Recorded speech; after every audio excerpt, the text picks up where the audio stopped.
এই হচ্ছে police clearance সার্ভারের অবস্থা। আবেদন ট্রাই করতে করতে করতে করতে আমাদের সার্ভারের সমস্যা, সার্ভারে কাজে গেল। আমি যদি আমার ইন্টারনেট স্পিড দেখি,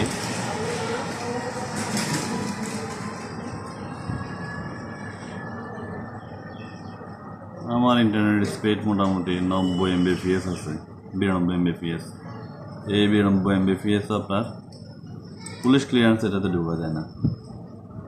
এতক্ষণ তাও ঢুকে গেছে, কিন্তু অ্যাপ্লাই করার পরে নেক্সট স্টেপে যাচ্ছে না। কিন্তু ঢুকলেও এটা লোড হচ্ছে হচ্ছে হচ্ছে হচ্ছে হচ্ছে পেজ ইজ নট ওয়ার্কিং। আসলে কেটে করা এই হচ্ছে বাংলাদেশের পুলিশ ক্লিয়ারেন্সের আবেদনের সার্ভারের অবস্থা। এতে কবে মুক্তি পাবো জানি না আসলে।